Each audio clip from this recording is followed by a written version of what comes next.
The Empire's on the run. Alex Jones and the GCN Radio Network.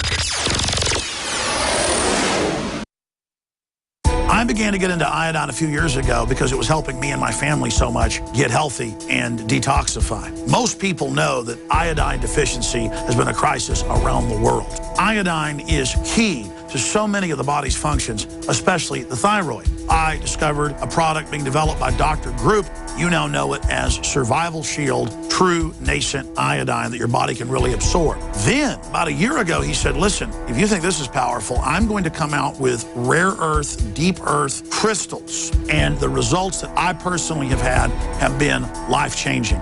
Nobody else has got iodine based on these pure crystals, ladies and gentlemen. This is innovating, and the best part is it helps fund Infowars.com, the radio show, the TV show, the whole media operation promoting true libertarian ideas. For a limited time, experience the ancient power of Survival Shield X2. Take advantage of this unprecedented 30% off super detox special at InfoWarsLife.com.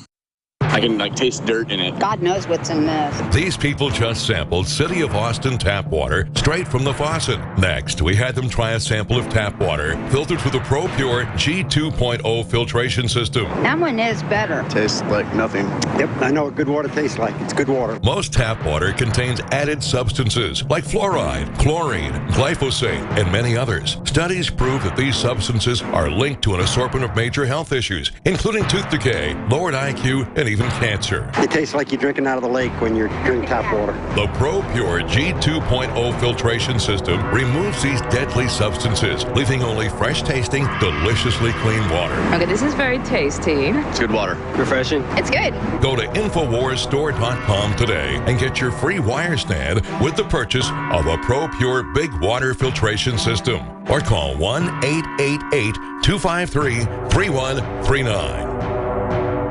This is Alex Jones for InfoWarsLife.com. The latest in preparedness is now here. An electrically stabilized colloidal silver solution that can be added to both your home cabinet and preparedness pack alike. Concentrated to 30 parts per million in what has been dubbed the Survival Silver Solution. The new InfoWars Life Silver Bullet Colloidal Silver is the answer for you and your family. And it's entirely free of toxic artificial additives that are loaded into many products. The InfoWars Life Silver Bullet Silver is so powerful that it is concentrated into a 2-ounce bottle and is not recommended for extended continual use. This is not a low-grade formula. We are working with one of the top laboratory manufacturers in the United States to bring you the best form of colloidal silver using electrical processes within a base of deionized water for your preparedness storage or your home kitchen. Purchase your bottle of InfoWarsLife.com Silver Bullet Colloidal Silver today and find other amazing supplements at InfoWarsLife.com.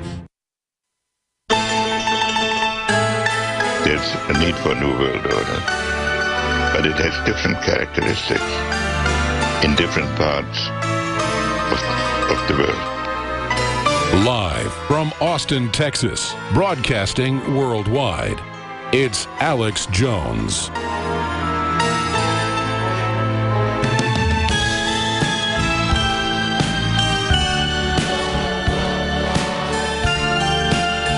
For the next 30 minutes, Dr. Steve Pieczenik's our guest. Then we'll go to Darlene, James, Eddie, Dennis, Terrence, and others that are patiently holding. Dr. Steve Pieczenik headed up psychological warfare operations for the State Department, worked with the CIA, Pentagon, helped found Delta Force with General Boykin. He's been a frequent guest here over the years. He first came out and said that bin Laden was dead in 2002 on my show. Later came out on CBS News, what he talked about at the American Hospital. He predicted they had him on ice when rolling him out somewhere in the future for political gain. Now Cy Hirsch has come out saying the entire bin Laden killing story was a fraud. And I've had Navy SEALs families on that died who were part of all that, saying it was a total fraud and it was a bin Laden double is what the SEALs have told them at that house. So it was a real firefight, but it was all staged. That's why they had to later kill most of that team that were witnesses to that and court-martial almost everybody on the ship that saw that nobody was dumped overboard. Just all a total hoax. People say, well, if that happened, folks would talk. They did talk. So Pieczenik's given us a lot of key intel. He co-wrote a bunch of books with Tom Clancy as well, produced Hollywood movies. I want to get into his view on what's happening with ISIS, IS, all these different operations around the world, what's happening with Russia right now. But Steve, here's my issue, Dr. Pieczenik. He's also a medical doctor and a psychiatrist. Separate from, I get the geopolitical breakup of these countries, but who runs our country are people targeting the Tea Party and targeting gun owners and setting up regular army for domestic operations and imploding the border and bringing in unlimited illegals and shutting down our power plants. I see the political elite energetically trying to sabotage this country and only promote different combines that are part, really, of the Democratic Party, in my view. And I know you're nonpartisan.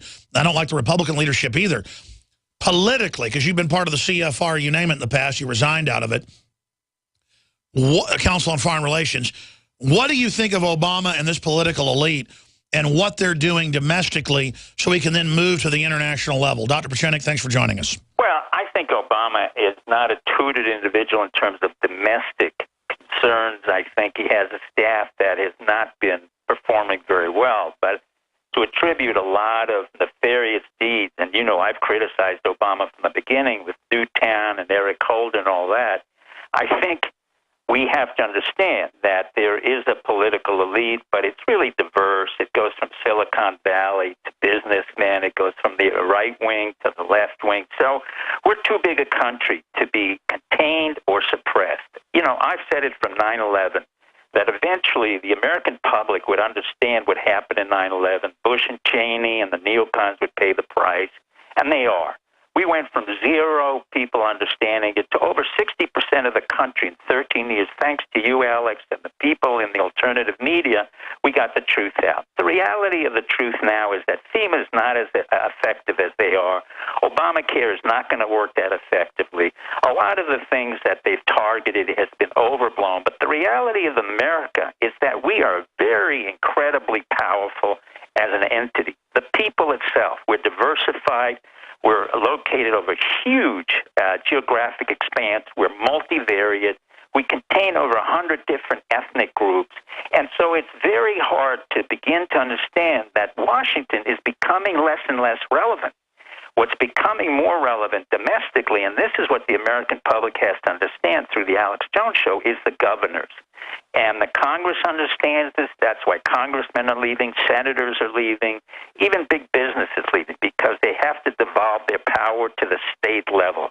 The states are becoming incredibly more powerful. If the American public wants to be effective, they have to work for their governors, their local commissioners, their ward captains. That's where politics has been going. And I'm not concerned about the federal government at the local level or domestic. What I am concerned, and I think this is fair because everybody understood that I have criticized Obama domestically and foreign policy, but this past weekend has been an amazing turnaround in the Obama administration where he has to receive credit, at least from somebody like me who's worked for both Republicans and Democrats. And what happened, even with the Malaysian airline and the war in Gaza by the Israelis, is that Obama quietly allied himself with Iran. Now, that's 35 years that I've been waiting since I was involved in the Iran hostage siege, where Jimmy Carter lost it, and we lost the embassy, we lost Iranian influence. But in the meantime, Iran has been helping U.S. military forces for the past 10 years to assist us in Iraq and to assist us in Afghanistan. And more importantly, Iran has assisted us in evacuating from Iraq and Afghanistan. And quietly, Obama and the administration has recognized that fact and understands very well that Iran will be the dominant Middle Eastern power for the Shiites, and Turkey will be the dominant Middle East power for the Sunnis. Israel has become a strategic liability, as General Petraeus said 2 years ago, and it's evidencing it now with Hamas, which is not a war of terror. It is a major invasion into Gaza, and they have a major problem with not only Hamas, which they, by the way, created 25 years ago. They funded it, and they have all the Palestinian operatives who are in their prison, and they know that they've doubled them up. But they also know that Hezbollah is in the north in Lebanon, also funded by Iran. Israel failed in their intelligence. They knew very well that the arms were coming from Iran to Sudan, Egypt to Gaza. They waited. They had a year's worth of assessments on the tunnels. They knew the tunnels, but they didn't have a good assessment of the fighting capacity of Hamas, which turned out not to be terrorists, but insurgents who were fully armed, fully disciplined, extremely well organized, well armed, and Israel failed. And the reason it is failing is because every time an Israeli soldier dies, and this is not what I wish for, and I warn them, don't do this, it is equal to 30 American soldiers. So basically 30 Israeli elite units of the Golani unit have died. That's 900 Special Forces American soldiers who have died in less than a week. That is not tenable for Israel. It's not tenable for the political legitimacy of the state, and Bibi has failed. He has failed in the same way historically that Moshe Dayan understood you have to make concessions. Even his mentor, Sharon, who didn't like Bibi and detested him and was far a greater military hero, said we have to pull out of Gaza. And in the same way that he failed when he invaded into Lebanon in 2006, and Hezbollah, with 800 soldiers, was able to decimate thousands of Israeli soldiers. Dr. Pachenik, can I just add a point here? You know, I'm neutral on this. I understand it's a very diverse tribal warfare situation over there, and there's a lot of vitriol on both sides. But when I see the kind of Benjamin Netanyahu think tank groups attacking anybody, including Jews, who have any opinion on Israel outside of theirs, it concerns me because I don't have any ill will towards Israel. Israel's not going anywhere, has upwards of 800 nuclear weapons, high tech. And as you know, the globalists are playing a double game with the Palestinians, manipulating things for whatever strategy of tension. But when you start seeing Israeli professors in the news and Israelis cheering dead kids and, saying, hey, let's rape Palestinian women, it's all, and these are real Israelis, not Palestinian operatives. If I was a Palestinian operative, I would pose as Jews and say these horrible things, losing a propaganda war. And that's what concerns me, because I don't want nuclear war. And Israel, more and more, the leadership is taking on a stubborn, obstinate invincibility attitude of we'll do whatever we want. And it really concerns me. Correct. And the issue that I said is that they have a problem that's basically from immaturity in terms of a country that never developed. I'm a Holocaust Jew. Bibi knows very well that those of us who died in the Holocaust, including the Warsaw Ghetto, were co-opted by Zionism. And I grew up in the Beitar unit under Zev Jabotinsky, Menachem Begin. This is not the state that was created in terms of Judaism. This is a state that was created by Ben-Gurion in terms of a state of concept called Zionism, which Abbas, Hamas understands, the PLO understands, the British understand, in America. What's happening now is Israel will lose its credibility as a Jewish state because most of the Jews in America and around the world will not accept the ignominious behavior of the Israelis continuously slaughtering innocent children and women. It's a repetition compulsion that they have been invested in. Now, let me put it in perspective. What you said is correct, Alex. Over the past 30 years, I was involved tangentially in taking down apartheid, but it was taken down by Bush and Baker quietly. So blacks in South Africa are in power. I was involved directly in taking down the Soviet Union 30 years ago under Reagan and Baker and Bush. And what happened? We didn't fire a shot, and yet the Soviet Union became Russia, and Russia is growing. We were involved directly under the Bush-Reagan administration and even Carter in allowing China to become an economic force and transforming from communism to basically capitalism. Now, you're telling me in 60 years with the greatest brain power that allegedly we Jews have, we have not been able to get away from this incredible, immature, psychotic pattern of behavior that Israel has to continuously fight against PLO, Hamas, Hezbollah, or anybody around them with this paranoid notion that they can't make peace. Yet we've been able, the United States and the Jews in America, as well as Christians and Muslims and others, have been able to incorporate peace all over the world, but not with Israel. So Israel is headed towards self-destruction, and that's really what you're saying. But more importantly, what Israel understands is that as Obama moves to Iran, and by the way, Obama's not anti-Semitic because Rami Emanuel worked in the IDF and his father went into the Agudas Leumi. Rami Emanuel, Michelle's cousin, is an Orthodox Jewish rabbi, the first black